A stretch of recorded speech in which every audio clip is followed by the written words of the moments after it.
Hello, everyone. I'm Mike Toledo, your host on Dent Time PDR, a podcast about PDR training, tutorials, interviews, and much more.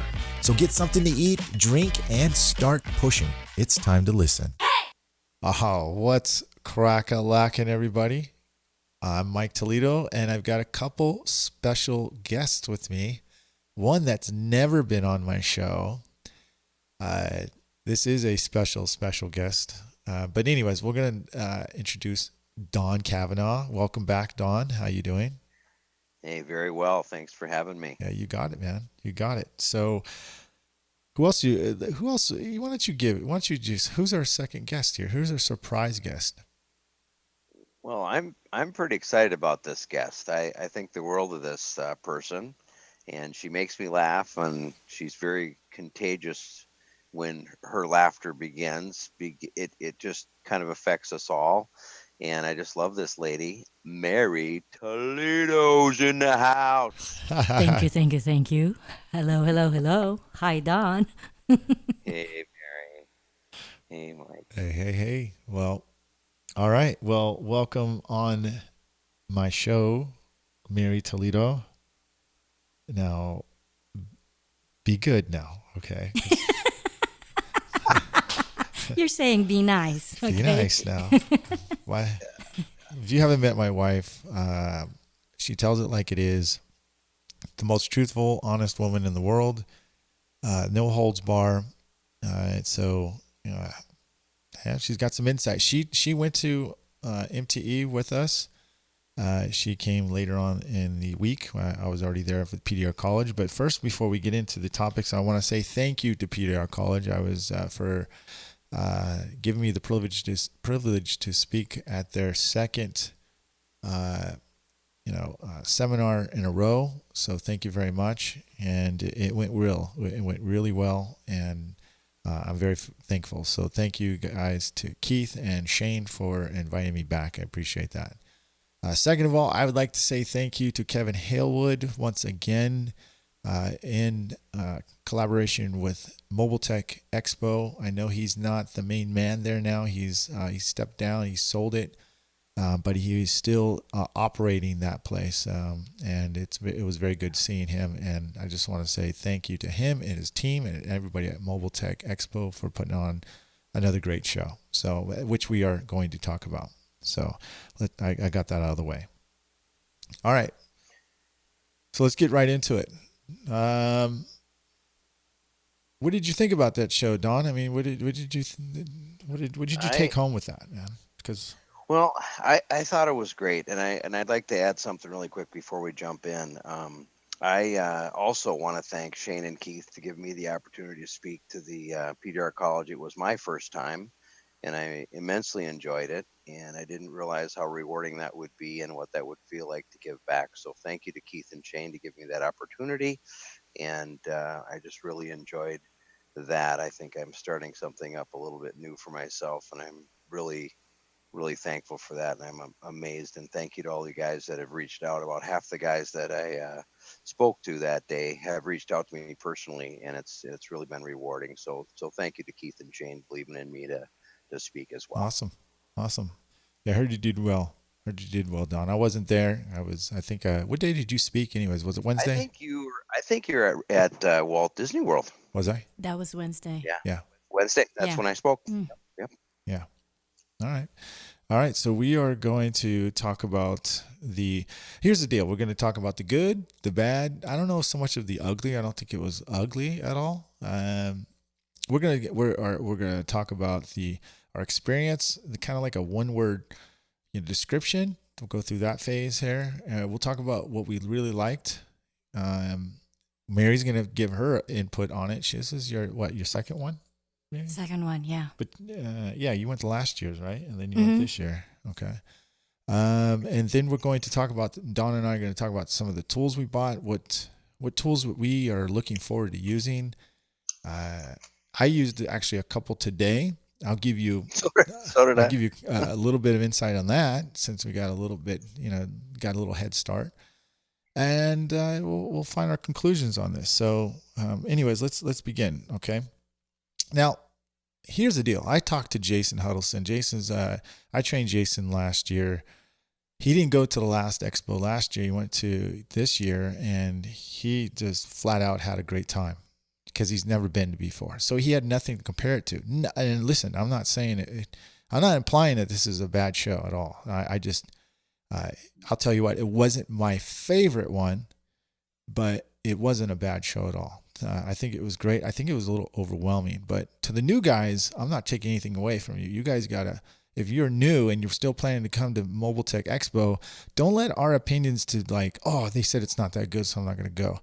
No, you will have a great time. We're just, right now, this podcast is going to be, see if we can help. Maybe they'll listen to us. Maybe they won't. This is also for tool manufacturers too. Hopefully you're listening to this and just don't take anything personal. Hopefully you take it something that maybe that will help you out and give you some ideas on maybe how you can improve sales. So, Don, one word. Actually, let's kick it off. Mary, give me one word. What you thought about the show? We're going to go do a couple rounds until we can't do it anymore. One round. One word, not a bunch of sentences. Give me a word. I think it was like No, one word. a little organized. How's that? Organized. You think it was organized? I think it's organized in a way that all the tool companies are all in one area. They're not spread out. Okay, that's it. I'll get you. We'll get to that. We'll get to that full on opinion. Don? I thought, talking about the venue here, I thought it was a little spread out. So you thought it was, you mean like, well, we'll get to that. We'll get to that. That's totally opposite than what I said. Okay. Right? No, you said it's organized. And he just says it's spread out. Oh, so, spread out. Okay. Like it was more room than they needed. Is that what you think? Is that or not? I just didn't. It didn't feel as intimate as I would have liked. Okay. Intimate's all right. probably the word. All right. Let's see. I would say fun. It was fun. It's always fun. So it's always fun. Your turn. One more. Keep going. Give me another one. Mary Toledo. For me, I would say I would pick her fun. voice sounds sexier than mine now. Okay, shush. You do not say that. But anyways, I think it's fun too. You're trying to like steal my thunder here. No. I'm not stealing your thunder. I had a lot of fun with the girls. Okay. That's what it is. You were fun. Okay. You did. You and Gabby. Gabby, I think, had more fun than all of us. So, Don? I think camaraderie was a plus. I had that too. I had that down too. Yep. It's just amazing. I love seeing all my Dent brothers. The camaraderie is amazing. Good deal. Yep. We're gonna elaborate on all this stuff anyways in that summary too. And I felt it felt different. So, Mary, one more. I think it's one of our last ones. Oh, we're doing a third? Yeah. Okay. As much as we can. Go ahead. For me, I would say, let's go to Don for now. This is like Jeopardy. What is? Which is it? I have, I want to say sentences like you too, Mary. So I know it's so hard, right? Word. Respect. Respect. Okay, we'll come to our We'll elaborate. Yeah, we'll elaborate why you said that. Yeah. Yep. I've got two more for me, so I'm going to say frustrating. So, Mary, go ahead. Inconvenience, I guess. Okay, inconvenient. Yeah, I think I had something there down. Okay, yeah, I had that down too. One of those. Okay, go ahead, Don. Are we stealing all your stuff, Don? It's all good. The inconvenience I have to agree with. We will talk. We will talk about these. We will. Okay. We will. I am going to say. What about a positive one? You have anything positive? It is. Oh yeah, positive for sure. I want to say friends. friends, making new friends, something like that. Like, Making new okay, friends, meeting new people. Yep. okay, that's good. And my last one is reviving. Reviving. So, For me, are you done? I would say improvement, Improved or not improved? non-improve. Well, no, they could use improvement. Okay. You know what I mean? Okay. All right. All right. So that's it. I think we're good here. So we had a lot of one worders here. Okay, that kind of described Mobile Tech Expo. I would say it's straight down the middle. It's 50-50, you know. If you've been to a lot of them, like Dawn and I, and Mary's been to a couple. Okay, Mary, you've been to two. Which one was funner, last year or this year? I think for me, the venue. No, just your overall. What did you have a better experience this year or last year? Well, this year. Okay. You know why? Why? Because there's more women there. Uh-huh. That's like, when we get together after MTE, the actual, Camaraderie. You like the camaraderie.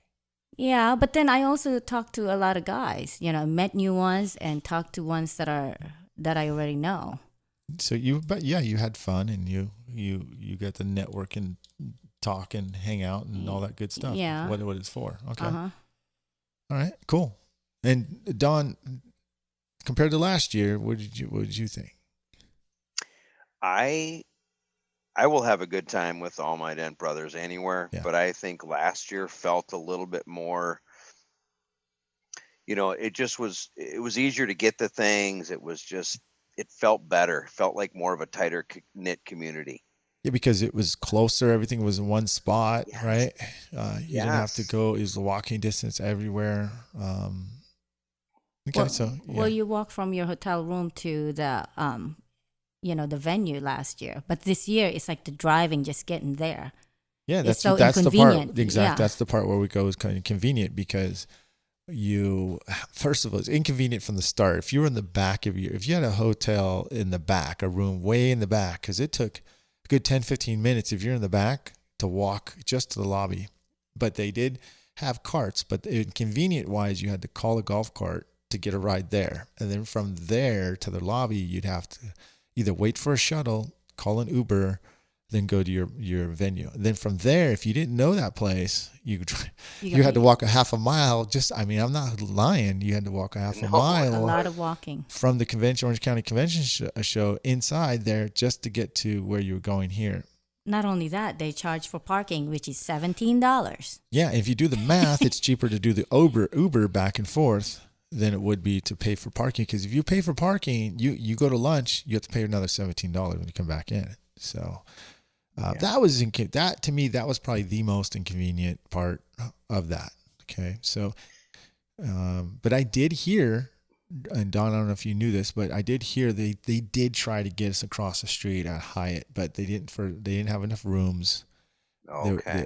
And they didn't have something else. They didn't have something else that could accommodate that many people at that time. And there was one other kind of major thing too as well. I forgot what it was. Okay. Well, that would have been good. I think the one thing that irritated you and I was that damn Uber deal. I mean, what did we call up 3 Ubers in a row there? We stood there for 30 minutes. Yeah. Oh my Yeah. gosh. And we kept 30 minutes? Yeah. Well, they can't find. Remember when you picked us up? Remember how hard it was for you to pick me up? Yeah. The Uber people couldn't find it. Well, luckily, I'm like a good driver. Luckily, I found you. Luckily, you are. The Asian driver, right? Oh my gosh. We had to cancel Twice. like 3 in a row. Yeah. And the third guy ended up charging us. What? Not the third guy, the second guy. Well, the third one was a go. You're right, Mike. So the third one did work, but the first 2 we had to cancel because they couldn't find us. And then the second one I had to cancel. It says you've been charged $5. It's like, what? Yeah. Like it's our fault, Yeah. that they can't find us, So So okay. So we are. Well, I'm glad I didn't have Uber, because that would have we've frustrated touched me. on that. Yeah, it was frustrating. Well, I mean, what could they have improved on? We've kind of already touched base and we already kind of talked about, but some of the things I had down was a closer hotel, and I still would like to see a closer hotel. I don't think we're going to see a different venue for at least another year or two, at least 2 years from now, because they've already signed the contract for another one. So They did? yeah, For that's a done deal. They're back in Orange or the Orange thing. So Orange it's Convention? I think what's going to happen is that I personally probably won't stay at that host hotel again. That one. No. No. I probably will. I don't I know like that Mary hotel. because she will. No, I don't like that hotel. You know why? No, tell us how you really feel, Mary. Well, see, the thing is that it's so frustrating. The thing with me is that, as soon as I walked in that room, it was a single room, right? In Oh, the yeah. beginning, it was like Your in the room. building 80. I think that's where Don was. And my That was a 90. oh, yours is 90. For one thing, Mike was in what, the 1900s, so we were so far from each other. Then not only that, when I walked in, it was like dirty. That's the first thing I saw. And I was like, what? They didn't even clean. All they did, I think what they did is they just changed the trash bags in the trash can. I think there was a lot of mixed reviews because our room was fine, but some people said they had bed bugs. Some people said Really? they saw cockroaches. One guy pulled the freaking shower head out of the freaking thing. Yeah. And the water was all messed up. Anyways, So it's like a hit and miss. but you know what? You're gonna have those things. You know how many rooms were there? There was like 2,000 rooms, I think, there at that 2,000 place. rooms, he said. Yeah. You're gonna hear some of that. Yeah, it was a bummer because Mary, I was by you, and I know you're bouncing around, but Mike and I are hanging out every day, so I'm like at 90, he's at 1900, and it was like a marathon to get over there and back. Did you walk all know, the time to get to Mike's building? Well, what irritated me the most is I had a little bench outside, and it said shuttle, so and there in these little blue golf carts supposed to pick you up. I did that a few days, and they just would go by you, like, and they'd have like one person on. I'd be like, it says right here, I'm sitting in the spot, And I remember yelling at one guy, and he like turned around, and he puts his arms up, and he just still goes by me Oh, like 90 what? miles an hour. Like, well, He didn't even come on, stop for dude. you? Didn't even stop. Oh, no. Didn't even stop. It was unbelievable. I would have So it said was kinda something. So I did do a lot of walking and jogging and all sorts of stuff. So Oh, you know what I did is that I had to downgrade because I wanted to be in the same building as Mike. I didn't want to commute or walk that far. So what ended up doing is that I told them that I wanted to be in the 1900 building. Obviously, it's from one bedroom to junior suite. It's a downgrade, but I didn't mind because it was just Gabby and I anyway. Yeah. Well, I mean, listen, I'm just go down a list, Don. I don't know if you wrote down a list, but I did. okay. But go ahead. I think that they could have improved on. That's just some of the things, and some of these we will see. Some of these we won't. I don't know. Maybe we won't see any of them. But I know we won't see a smaller venue. That's just going to be. That's going to be it there. I think they learned their lessons. I think as far as the organization, because there was a little bit of schedule miss things. They had an app going, but some of the like Stanliner, I didn't know where it was going to be. I was supposed to be there along with you, and it wasn't on the app in the morning. You know what I mean? So I assumed they weren't going to be there that day, and then Thomas was telling me it was. I think PDR Profit missed, like a lot of people missed their seminar because it wasn't on it. So it was organized, but it wasn't on, especially for the classes. Other things. Yeah, on the seminars, you mean? Room. Yeah, the wrong rooms were listed. Like Mr. Reeb, Jeff Reeb had a deal, and I ran him at the bar, and I said, "How did your PDR investment thing go?" And he goes, "Well, it was the wrong room, and I had it. I did really well though. There was 2 whole people there. Poor guy. Oh my gosh. I mean, he put so much into it. He's such a good person, and I just felt really bad. Yeah, it actually Paul is going to come on the show next. I think either next Monday or Tuesday, and so we're going to have him on next week, and then he's going to. For those who didn't get to attend, maybe they want to know more about it. Paul's going to be on here, Paul Corden, and he will explain what his new program is all about. So look forward to talking to him. As far as, like I mentioned, going back to things that they can improve on, a closer hotel, love to see that. I don't know if that's going to still be possible, especially with the explanations that they gave us this year. Smaller venue, that's not going to happen. Because the reason why we like a smaller venue is because it feels more intimate. It feels Like it's Yes. closer to everybody, That's why I think in Vegas, let's get on there. I think Vegas is actually going to work well. That's just my opinion because Mary knows that venue really well because we have a timeshare together there. We vacation there once or twice a year, right next to the South Point. Across the street. Yep, Yeah. and everything is right there. You know what I mean? Uh-huh. Inside that South Point, anything you can bring your kids there. There's Steak and Shake. There's movie theaters. There's play games. There's a steak place there. There's multiple different nice bars inside of it. It's kind of Are like they open past 10, 11 o'clock, Mike? just a little, What? just a little, and that brings me up another subject. You're right. Yeah, yeah. It's like, come on. They needed faster shuttles, and they needed designated bar and areas to gather past 11 and 12 after hours. I mean, I think this place was a great venue, but it was not set up for our kind of people.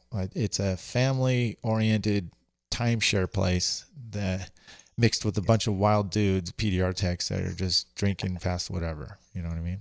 Right. What were yours? You said you had some things. What do you think they could have improved on, Don? Well, you kind of touched bases on it. The tough part was with one or two bartenders and 300 thirsty guys. I remember that. It was so hard to, it was a half To hour, get a honestly, drink. to get a beer. Yeah. And then by the time that's over with, everybody's out at the same time. So it was like I was at the Stanliner booth when they opened up that first day. I mean, I was only 3 deep, and I stood there for about 45 minutes, and I didn't get my Pelican. Damn it! But anyway, that's another story It's a lot altogether. of waiting. Remember, I A lot of told you I waiting. feel like I want to jump in the bar and start serving because I'm like, I could probably Yes. do this faster. Yeah.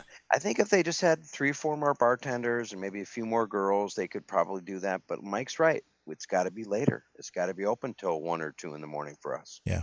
Yeah. Well, they probably didn't anticipate that, hey, the PDR industry is going to be, I a lot tried of guys. I tried to warn them since the day I came in there on Sunday night. They should have been warned before we got there. We did. You know. I mean, Don and I tried to warn them. We did. We talked to the manager that first night, Mike and I. We were like, "Hey, this is okay tonight, but we got a few days. we Just were there for our college, so we were there earlier." Well, whoever what do you call this, negotiated the rooms there should have told them, look, this is what we need. We need place where it's gonna open or stay open until probably 1 or 2, because that's what I did when we did Mega Media, in Texas. I was like looking for a place where the bar is gonna open late and it can accommodate a bunch of people that's gonna be drinking.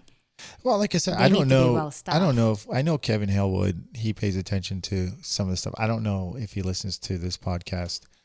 But hopefully, they listen to something. They want feedback if they want to improve it. Listen, I this is just a request, and I'm not bashing on MTE. I'm not doing that. I'm just saying what the experience of what we had, what we saw, and what a majority of people felt.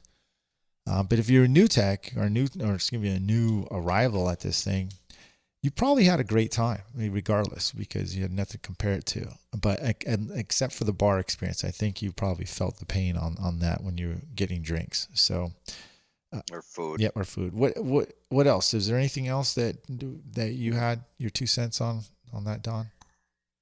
I just it was just hard. I guess the bar thing was the most frustrating. But again, on a positive note, I could be out. Dave Streen said something a few days ago. I thought it was great. So I could be out in a field in the middle of nowhere, and if I had all you guys around me, I'm gonna have a fun time. Yeah. It just wasn't what we were used to in the accommodations. We've been spoiled in the past. Yes. Uh-huh. Yeah. Why this is so a shock to us. If you were a first time tech coming in, and I hope you guys are all coming and thinking about coming next year, you're so welcome. We love all the new guys getting into this field. We all believe in this industry so much, and you have nothing to compare it to. So it was probably the most awesome experience of your life to get all these guys together. So. Yeah. I That's mean, a good way. I still have a lot of fun though. I mean, it's just like maybe like what Mike said, that if someone's taking notes, then if you improved it, then it's going to be even better. But Right. I mean, even though as much as we were frustrated with the bar, what I could say about it is that I still had a lot of fun because, after what, a drink or two, you're like feeling good anyway. To a point that I'm like, I need chicken wings, Don. And Don said, don't worry, I'll get you chicken wings, because if I don't, I'm going to start spinning. Yeah, And yeah. you took care of her. Well, she didn't throw up, Don. So thank you. I did. I took care of her. You know what was funny, Mike, was Mike's got this drink that he turned me on to, and the first night I didn't even want one, and then I fell in love with it, and it was really good, and place was packed. It was like the third night, and I finally got her attention when I ordered the wings for you, Uh-huh. Mary, and I said I need 7 painkillers, and you should have seen her face because she has to make these Yeah. things, She's looking at you. I should have been there. You were Or standing right maybe I next to me. wasn't paying attention. But Okay. you were you weren't, but I looked at her and she looked at me like, and I said, "Hey, there's a huge tip in it for you." I gave her like $20 Wow. because it was so funny because she looked behind herself into the bar. We were on the outside and she saw there were 15 deep, and she looked at me like she was gonna kill me. No Like, kidding. you just don't want a beer? Are you sure? Is it hard to make those painkillers? Well, it's a then? lot of ingredients in it. So A lot of stuff. they A lot of get That's stuff. what stuff. that's what I'm saying. Yeah, They actually, should- Daniel Grom turned me on to that painkiller when we first were going to Florida, and then he's like, "Have you had a painkiller?" He likes anything rum, so I mean, he goes, "I heard they make the best painkiller." So we found Bahama Breeze together, and he asked for a painkiller, and dude, we were hooked, man. We just, and they don't make them anywhere else just as good as they do there. It's something to do with the way they make them. It's just they taste great in Florida. Didn't we hit the first one, and we had fun, we ate, we drank, and then we left, and we came back that exact dude, same I one, think and then we Bahama- went home, yeah. and then that night we went to it too. Bahama Breeze. And a different one. I swear to God, out of all the times we've been there, I must have been there at least 52 times, dude. So They make it strong though. I Well, had I a tell taste them, of it. It I was said- so strong. because I said put some love in this. That's what I said. Oh, is that Make what sure you- you put some extra love in it. So That's exactly if what you're it ever in is. Florida, or if you go to MTE next year, make sure you hit me up and we'll go to the bar and we'll get a freaking painkiller. But we got Bahama Breeze. That's where you really want to experience the best, okay? And you tell the waitress, I heard all about your painkillers here. I want you to make me the best one and put some extra love in it. And it's nice. It's a really nice drink. So your drink is painkiller, but then what happened to the Irish Mule?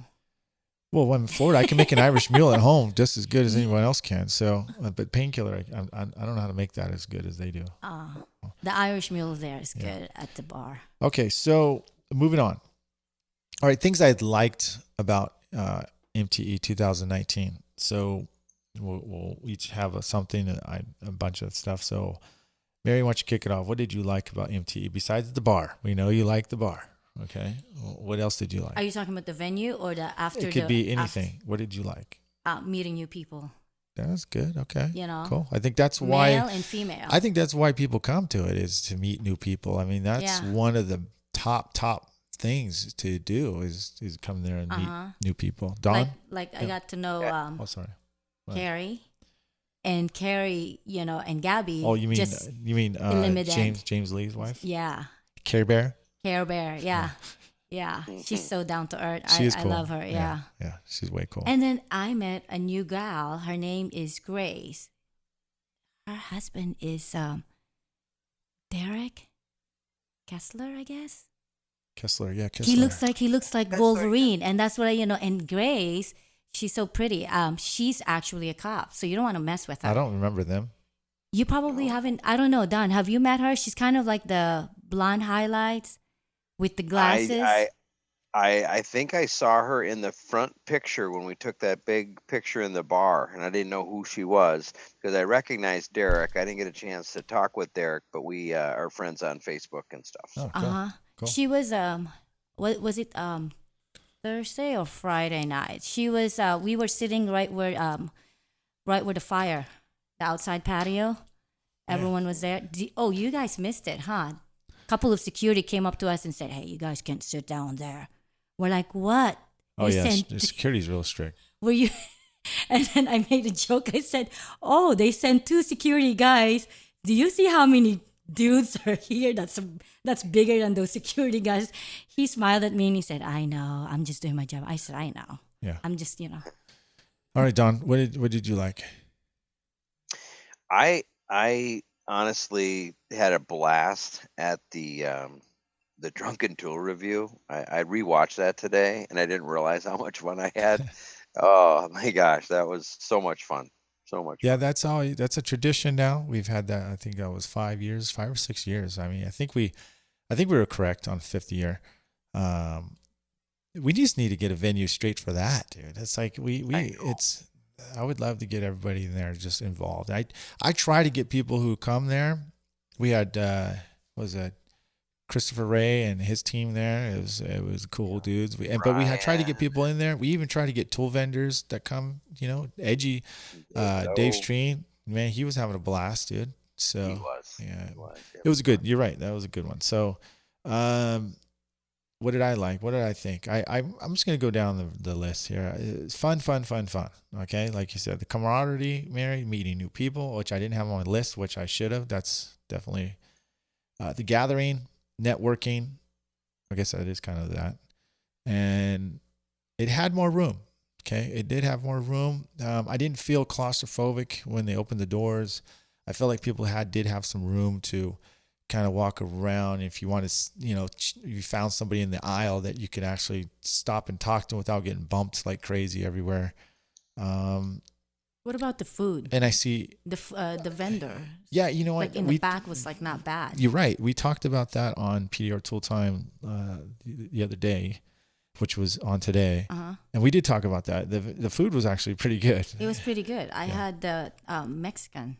Yeah. And somebody said they had a I rice did too, bowl. Mary. That's what I I had a rice had. bowl. I had Fantastic. I Somebody had said the that. rice bowl was awesome. Oh yeah, that one was good. Me and Gabby ate I that had the one. barbecue. I had the barbecue rice bowls. Uh Phenomenal. huh. Yeah. Okay. Well, that was something I overlooked, and you guys nailed it. And I felt there was more and more unity though this year. I mean, like people were more on base. What I mean by that, they were all more on the same page. I think more people were going in the same direction, in a positive direction, than people were in going backwards. They cared about the industry. They want to improve their pricing. They want to improve the way they look. They want to, you see a lot more guys promoting themselves more now. There's just a lot of good things happening. And look, your neighbor's promoting himself really good. That's not hurting you. That technically is helping you if you look at it that way. Because not every person who sees them advertising or are trying to push themselves in the industry in a positive way, they're not going to capture every customer. They're just going to be felt by that presence, and it's going to build more awareness. That's how I think about that, and that's what I felt about this. And this is more positive than anything than I could say negative about the Mobile Tech Expo. Are you talking about the friendly competition? Yeah, friendly. Like there's a lot of there was like 3 or 4 guys there that were from San Diego that were there. You know what I mean? And actually, Really? Matt Armello was there. He sells Get a Grip. And he's there, and dude, I'm good friends with him. You know him. You've seen him before. He's one of the nicest guys in the world, and we have great respect for each other. We're not trying to cutthroat each other. We want to be on the same page. So, and I think that's what helps with Mobile Tech Expo too. I'm glad you pointed that out, Mike, because honestly, I remember last year getting out of PDR college and walking into the venue, and I think it was Shane or Keith that said, "Now you guys, all us 100 people that are here today are very, you know, good people, blah blah blah blah blah." And not that if everybody isn't as a whole, but it was interesting. It was different. I didn't see that this year. It was great. And what I mean by come full circle is I walked out there and there was a little bit of a line at the stand liner tool, and it's just like there was this year. And I walked over and I waited my turn, and Thomas handed me the pirate hook for the very first time, and I was like, "Oh, that's pretty cool." And this big freaking guy comes over my shoulder and rips it out of my hand, and I'm like, "Well, what the hell?" And the guy would have, pounded me into the ground. I mean, he's a big dude, and I just shut up. And little Thomas says, "Sir, let me have the tool back, please." And he handed it back to Thomas over my shoulder again, and then Thomas handed it back to me, and we continued our talk. But I didn't see any of the pushing or shoving this time. I felt more respect. I didn't even think about that until you guys just said this. Mike, you're spot on. I think there was more camaraderie, and I believe that it just felt better. I didn't feel any pushing or shoving or I'm better than you this year, and I didn't even think about that until right now. No, I didn't. I didn't get that either. I mean, of course, I don't put myself in those positions to and are those type of people anymore, shall I say? But like anyone should say. But anything else that you want to add to that, Don? Are you good on that? So we move on, or are you good? No, I'm good on that. I just really felt everybody was very respectful towards one Cool, another. cool. You know what I would like to see though, compared to last year, is like more, you know, than people there. Because I think, you know, even though what was the what do you think is like The attendance? yeah. Well, they said the attendance was about the same. Well, but there's more detailers though. I don't know. I think if you want to get on that subject, since you're on that subject, Mary, it did look like there was more other vendors compared to PDR vendors, if that's what you're saying. Now, we're going to get to that subject too as well, but since we're on it, my take on that is because I think a lot of the PDR companies, a lot of them are individuals now. Okay, the only major ones that were there, let's just face it. Let me back this up. Do you know A1 Tools is like only been there? I think this is their second or third year coming. Yeah, it's about right. Dent Gear is gone. They used to be there all the time. Oh, really? Yeah. Why are they not there? Let me hold on a second. Okay. And then there's Ultra. Ultra hasn't been there in 2 years technically. Now they were shared a tiny bit of a booth with a Limited, okay, but it felt like it was all Limited. You know what I mean? It didn't look like really like an Ultra booth, okay. And then Anson this is their second year. Now, can you imagine if Anson didn't show up, A1 didn't show up? All you had was a Limited, Carl Stuckey, PDR, Pro PDR Solutions on the other side. You had PDR Finesse that's there, but it seems like either people are dropping out or they're consolidating. What I mean, you know, they're kind of like, if Anson wasn't Anson where they are, and if they weren't the kind of tool distributor people who they were, then, and I'm not saying that's bad because Anson is awesome thing, but a lot of people are able to sell their tools through their booth. You know what I mean? Mm-hmm. So like, if you looked at all the individuals, you would have like Endeavor Tools would probably have their own booth. You know what I mean?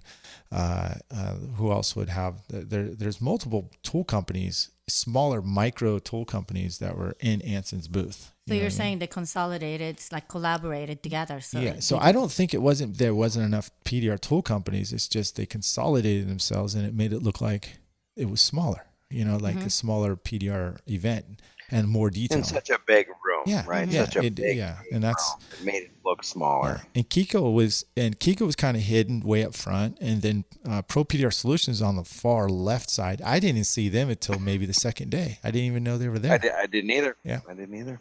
So, let's get into suggestions for the tool companies. Okay, so this is and believe me, and I said this on the other podcast. I know it's hard to be a PDR tool company. I know it is. It's, you know, you try to release a tool, somebody copies it, you know, or comes something close to it. There's a lot of stress, things like that. But here's some suggestions for the tool companies when you're there. Okay, when you're at the show, number one, your objective is, what I see is, you need to connect with your customers at the show. Okay, it's not always about business. You know, you're not always trying to make that sale. You've got to make the connection so they'll keep buying from you and want to buy with you. So I saw a little bit of straight business in this thing. That's from some vendors. You know, they're really tight. You know what I mean? They didn't let any slack on certain things. Here's another thing. Talked to some tool manufacturers. How'd it go? Oh, it was slow. You know, we didn't sell much, or, you know, yada, yada. Why not build an exclusive tool for the MTE? You know what I mean? Like, you have a tool, like, what's great about Stanliner is that, number one, they have unique tools. And they kept saying over and over again, we're only going to have exclusive tools for the show. We're not going to make them again. So what did it create? A frenzy, right? It did. Created a giant great. frenzy because everybody wanted to get that tool because they knew they weren't going to get that tool again, or it was going to be very rare, or when they did release it again. So what happened? They sold every single one of their exclusive tools at Mobile Tech Expo. They sold out. They sold out. Every major tool that they had.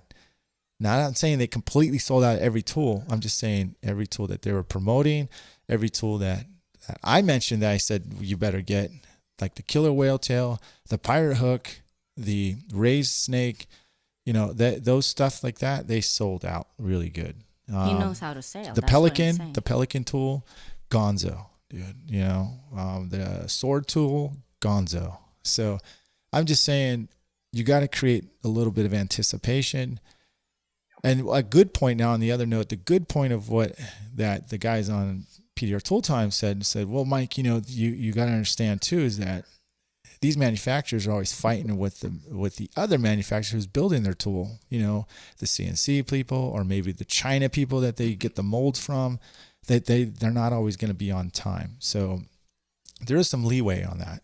But I think personally you should be thinking about building an exclusive tool right now for next year and do upsales, because you've got two type of sales, right? You got the Black Friday sales, Don, right? Yeah, and then you got absolutely. MTE sales. Technically now, Don, really, and Mary, you got to think about 3 sales, right? Throughout the year, 3 types of tools, because you got Las Vegas, you got Black Friday, and then you got MTE again in Orlando. So there's a lot of work out there, and I understand. But either you have a smashing good price to draw those customers in, and I know it's hard. I'm just saying there's a few suggestions. Maybe if I was a tool manufacturer, I'd find a way to create some exciting, good, exclusive tool, to promote that. So everyone can be excited about it. So you can so you can build your tool sales up. You know what I mean? Yep. People you're not going to sell a lot of tools if you don't have new tools, especially if you've had the same 9 months out of that year, and people have already had a chance, and they've already bought your tool during Christmas time or Black Friday, and you don't have anything new between that. You probably won't do as well as you expected. That's just my take on that. Now, Anson, what they did, they gave 25% off any tool that they make that's in their line. So you got 25% off of their tequila tools, right? You got 25% off of their glues, their tabs, anything. So that caused a frenzy for them. They did, I think, pretty well. They were always busy. Giving away discounts is like always attracts customers. That's right. That's right. It does. And for some tool manufacturers, they don't believe in the discounts, which I totally get. And some of them are already cheap as it is. So it is. And I know A1, they had some Stanliner lines over there, and they did really well. And then they had this tool called the Lucky 7, which we'll talk about in a little bit. So that was a very interesting tool. I think part of it, Mike, is like when you're selling something, you really need to put women out there to be talking to customers, because women are more talkative and they're more kind of inviting as far as... Well, they did. It's called Maria at A1 Tools. And she technically, I think within the last 2 or 3 years, she turned that company around, because they were really quiet before. Yeah. Well, no, that's what I'm saying, because, when I'm like, just think about it. If you're a customer, you want to go and buy something, you want to be talking to someone that's inviting, and, you feel like comfortable and nice. Yeah, no, it works. It's good. And she's really good at it. And at first she was a little new at it, shall I say, green, but she's doing really well. And she has really helped her company, and by her putting a face on front of it, which I teach in marketing, you got to put your face on it, and she has. and she has helped turn that company around, just like Christine. It's like any companies, yeah. Christina at Anson. I mean, if you think about it now, look, the women are actually turning these companies around. So that kind of tells you something right there. Well, that's what it is. That's what I was telling Steve. I said, "Hey, where is Nikki?" Because when I deal with Ultraden tools, I talk to Nikki, and she is just a nicest, inviting person to hang out with or to talk to, and she can actually upsell. Yeah, she's a really nice lady too. You're right, Nikki. And she's very organized. Like me, I'm an organized. You most person. likely speak to Nikki if you are calling Ultraden tools and putting in a big order. She's usually the one that's dealing with you. Yeah. So, and here's another thing too. What that seemed like, did you guys know CarePoint took like 10 booths? Yes. They're like crazy. 10 booths. If let's say they weren't, they're new too, like the last 3 years. CarePoint, A1 Tools, Anson, let's just say those guys weren't there. It'd probably feel pretty bare. I don't know. You know what I mean? Well, it's going to be boring probably. Yeah, but CarePoint came out. They had some really good tools, which we're going to talk about in just a second right now. So that's my take on, new sales, but also, here's another thing too. Here's something for the tool manufacturers. If you have a tool and you really want to promote it, and I'm not talking about myself, I'm not talking about PDR Tool Time, I'm not talking about Don Kavanaugh, but you really need to get the tool in the PDR tool industry influencers. Don't be greedy. That's the best advertising you're going to get. You cannot, if you try to do a commercial to shoot the product or try to have a video promoted for it and pay for it, it's going to be so expensive. But if you give it to people who are influencers and let them try it, they're most likely going to talk very good about the tool because, number one, it was given to them. And if they're like me, and if it's not very good, then I will send it back to you and let you know. I'm not going to talk trash about it. I'll let you know it's not ready for market. But I'm not saying send me tools. Okay, that's not what I'm saying. All right. Hold on. Don't send Mike tools. Send Mike money. Okay. Yeah. That's what I always said because every week we used to get something on the front door. What did I tell you, Dad? I know. Tell them to stop sending you tools, send you money. So yeah, this is like for the past but many years. It's smart. I mean, the early adopters. James Lee handed me that light, dude. Right? He handed me the light first time. He said, "Mike, I want you to use it. I want you to do it. Tell me what you think." And I did a video on it. All right, and that's the best type of advertising you can get. And there's a lot of other guys out there that are doing great videos now. And get it in their hands. Get it in my hands. Get it in Don's hands. Get it in PDR Tool Time's hands. Get it out there. That's my advice for you. Pay attention. Don't be so stingy about going, oh man, I have to give away $1,000 worth of tools. How much would it cost you to do a professional video, one video, and going on one channel, and it may or may not be seen a lot? It's probably 50,000. If you give it to, let's just say you give it to 10 influencers out there, right? They create 10 different videos, and all of a sudden it's on 10 different groups at 100 different in 10 different ways. That's like 1,000 times stronger than you would anything else. Well, what it is, the way I see it, is free marketing. You're basically getting your free advertising out there. That's how you do it. I just gave people a secret, the tool company's secrets. That's how you do it.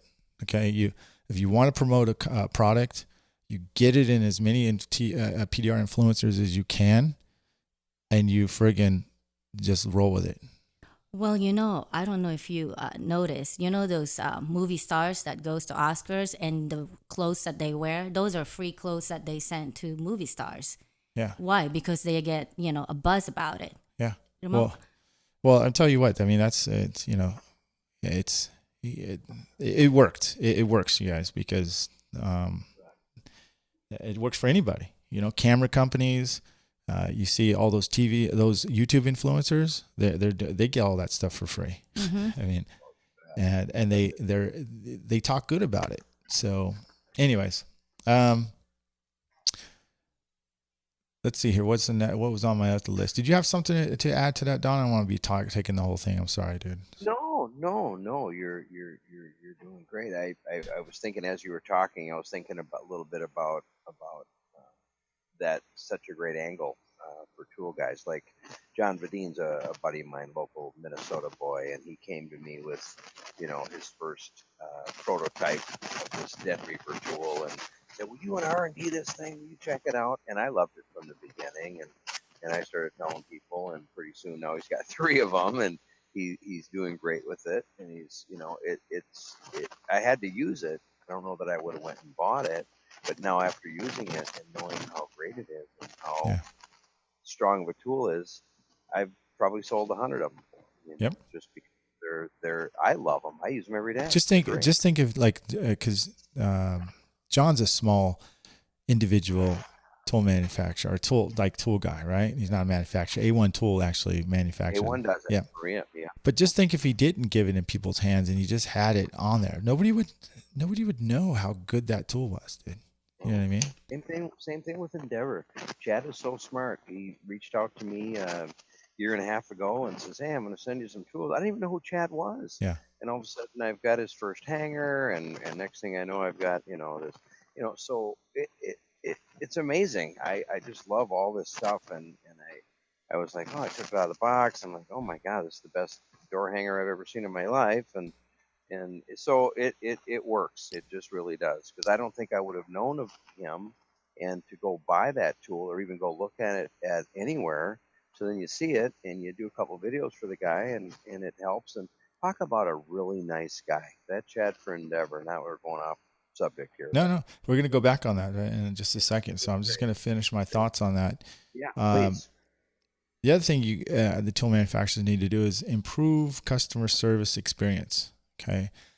I'm just going to call it out. Thomas really needed, he came unprepared about how the tool sales were going to be. He knew it was going to be, I knew he knew it was going to be busy, but he should have had at least 2 to 3 more people running cards for him.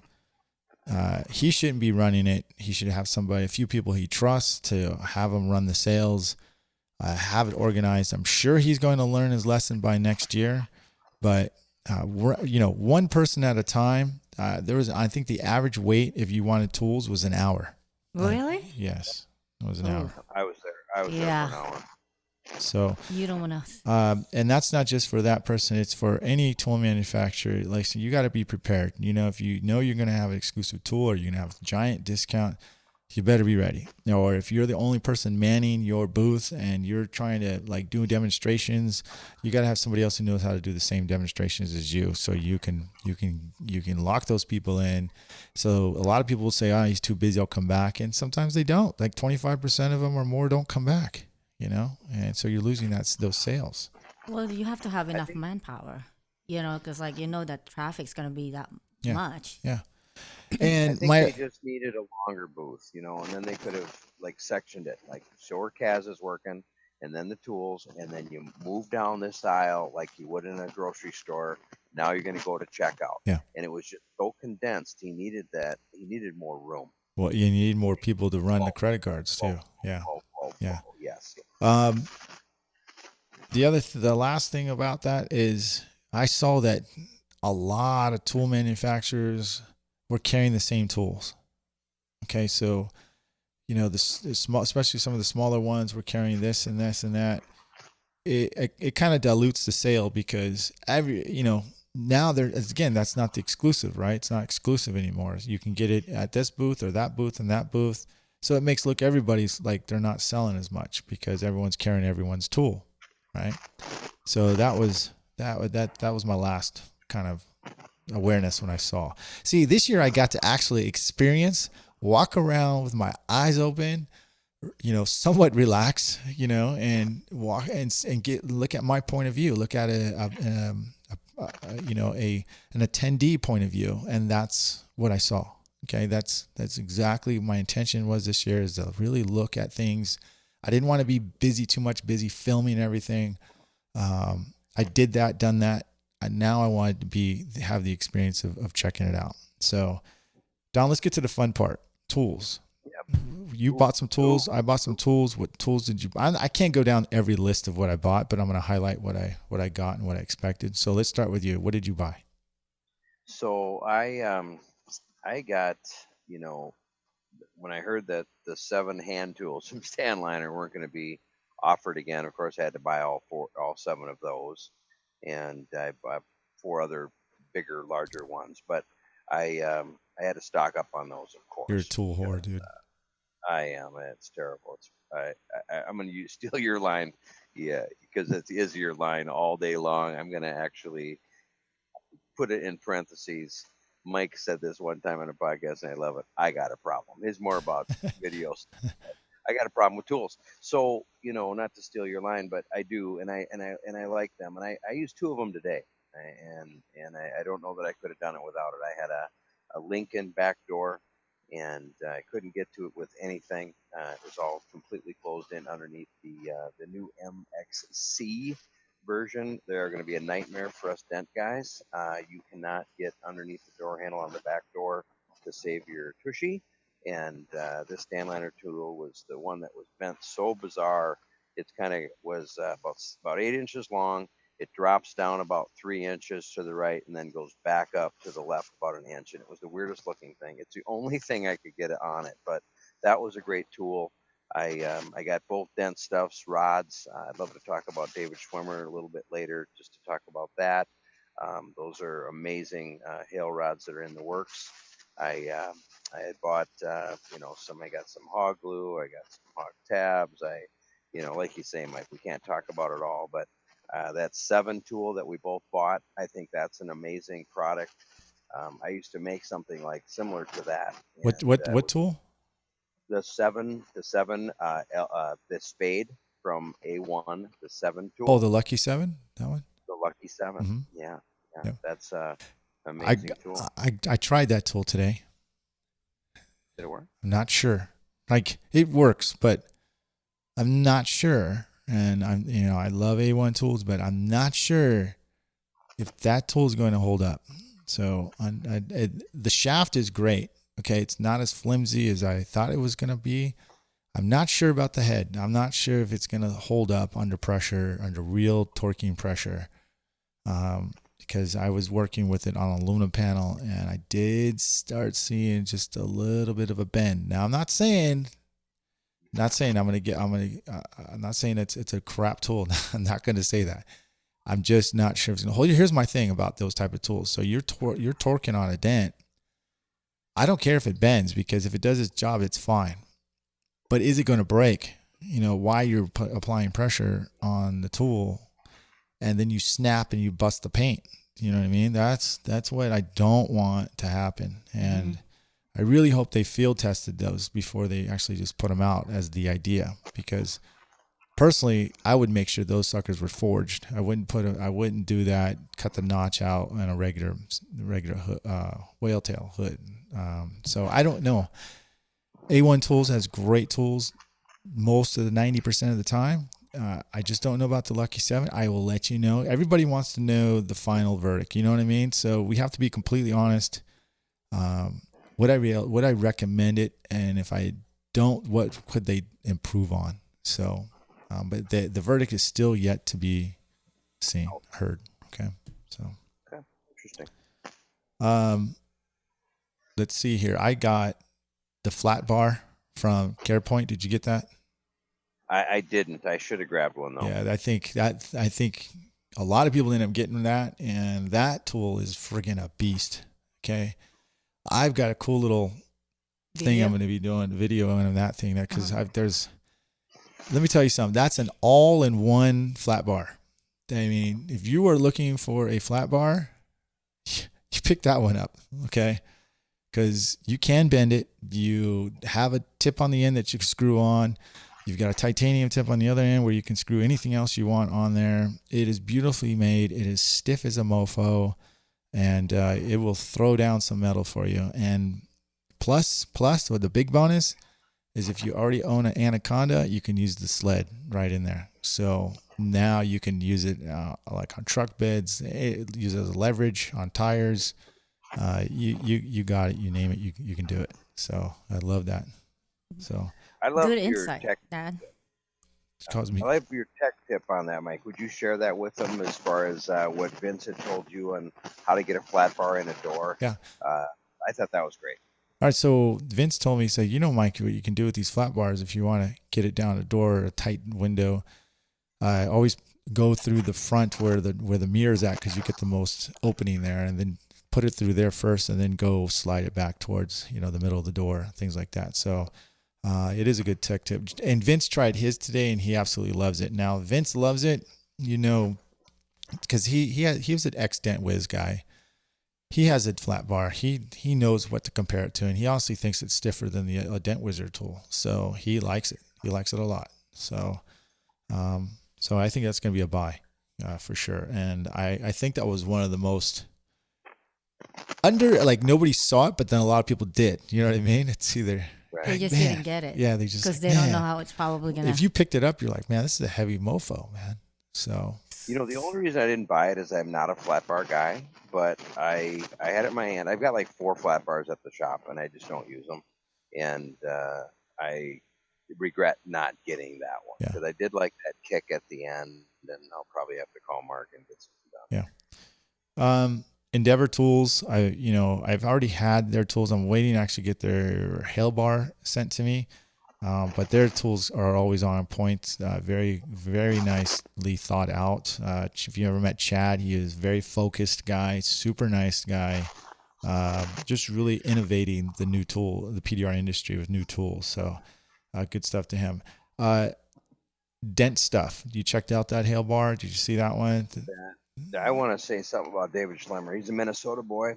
I met him in 2000, and he's always been an innovator, man. He came up with that thing about 2015, and I got some prototype stuff from him, and he doesn't settle. That bar is amazing. He just kept going and going and going, and they're both on their way. And I talked to him today, and that is a pretty amazing thing. He moved away here in 08, 09.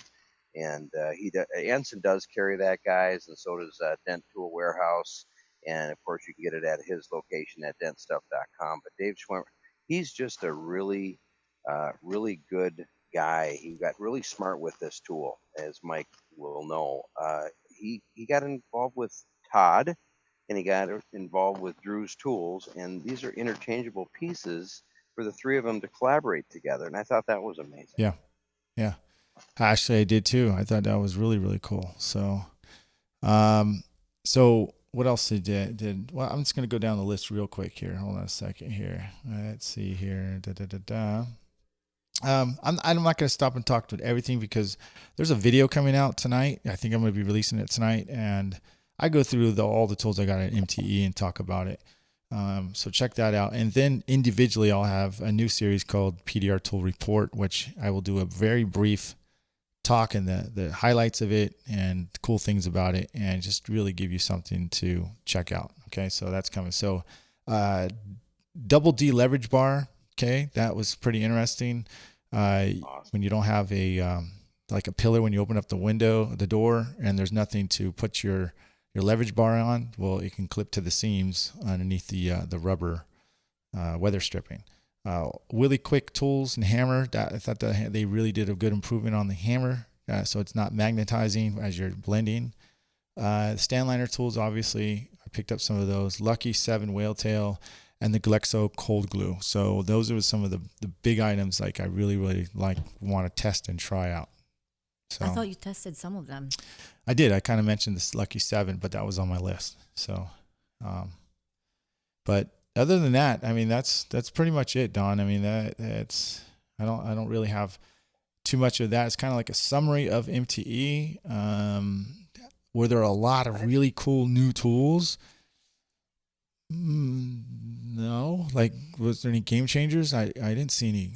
I wouldn't say. I know that word should be used sparingly, but the Power PDR box was a shizo. I think a year or 2 ago.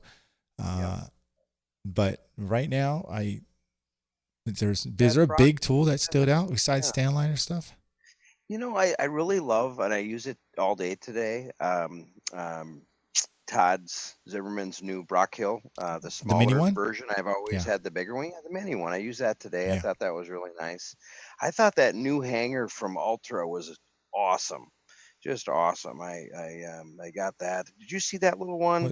It's kind of got you put it inside. If you if you're working on a hood or a trunk, what you do is you actually, I'm going to do a little video on what I bought too. I got it all spread out. I showed you that picture tonight, Mike. Yeah. I was supposed to get to a video. I just didn't have a chance. I'm going to show that stuff, what I bought, and I'll show that tomorrow in a video. But it's just this little, it's the most ingenious thing I think Steve's come out with. It's so cool and so simple. Basically what you do is you pop out, you're pulling your headliner where the clips go in.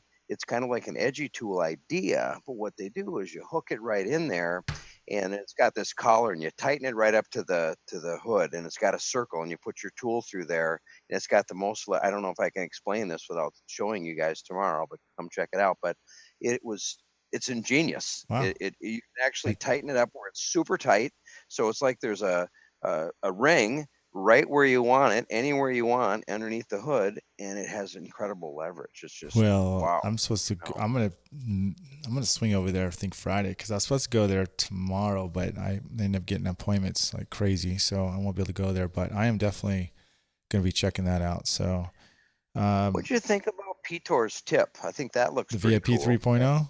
Yeah, the sniper the and wider one, the half plenty. Like I said, I left a lot of tools out. I got a lot of stuff on the video. There's a lot of cool small stuff, and obviously we talked about the dent stuff. Carbon fiber. That's a telescoping a hail bar. And there's two versions, but so stiff. But the tools are fudge, man. They're nice, man. They're really nice now. This David Schwimmer, he is an innovator. He's coming out with another incredible thing that we can't talk about yet in a month, and he's got like 10 different tools in the works that he's coming out with. Good for him. He's amazing. Good for him. An amazing guy. Good friend too. All right, dude. We're gonna cut this out. We're going way over. Don, I want to say thanks for coming on, sharing some of your thoughts, and being my co-pilot tonight. Mary Toledo, just wanted to say thanks for coming on. She was you had some good input on there, woman. So really, yeah. You are awesome, Mary. Just kidding. Just for the record, you heard her go dad or daddy, whatever. We call each other mom and dad. So because obviously we have three kids. It's not like the dirty one, dad. Okay, we'll save that for later. All right, guys, we are out of here. Don, thanks again. I will talk to you later on. Me, as always. Mary Toledo, I'm sure we'll see you back on, or hear you back on. All right.